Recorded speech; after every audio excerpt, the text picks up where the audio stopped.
తర్వాత మొన్న ప్రైమ్ 9కి వెళ్ళినటువంటి సందర్భంలో 16,000 కట్టా అద్దె సింగిల్ బెడ్రూమ్ పోర్షన్కి. ఇది అక్కడ ఆ రేంజ్లో దొరికినాయి. ఇక్కడ అంతే ఉంటుంది కదా ఇప్పుడు.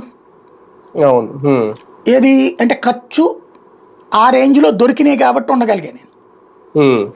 ఇప్పుడు వైజాగ్ లాంటి చోట్ల అట్ట రేంజ్లో దొరుకుతాయి తక్కువ కొంత, అవుట్స్కట్స్ అట్లాంటి చోట్ల. నేను వైజాగ్లో కూడా ఉన్నాను కదా, MVP కాలనీ లాంటి చోట్ల 4,500 అద్దెకున్నాను నేను అక్కడ. అక్కడ ఆ రేంజ్లో దొరుకుతాయి. MVP లాంటి చోట్ల కొంచెం ఎండింగ్లో, ఇప్పుడైతే పెరిగి ఉండొచ్చును, ఇంకో 4-5 వేలు పెరిగి ఉండొచ్చు. బట్ వీళ్ళకి అది కంఫర్టబుల్ ఏరియా అవుతుంది. అంటే హైదరాబాదు, బెంగళూరు, చెన్నైలలో ₹1,00,000 బతికే వాళ్ళు ఇక్కడ 70,000తో బతకగలరు. 50 అని చెప్పను కానీ 70తో బతకగలరు. 30,000 మిగులుతాయి. ప్లస్ అక్కడ నాయిస్, అక్కడ పొల్యూషన్తో విసిగిపోయారు వాళ్ళు.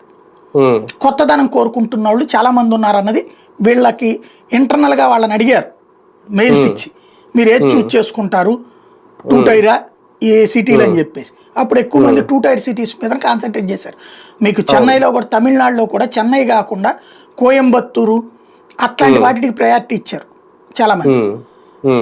అట్లాగే కేరళలో త్రివేంద్రం, ఇంతకుముందు కోచి అందరూ ఎగబడేవాళ్ళు, ఇప్పుడు త్రివేంద్రం కానీ ఇట్లాగా 2 టైర్ సిటీ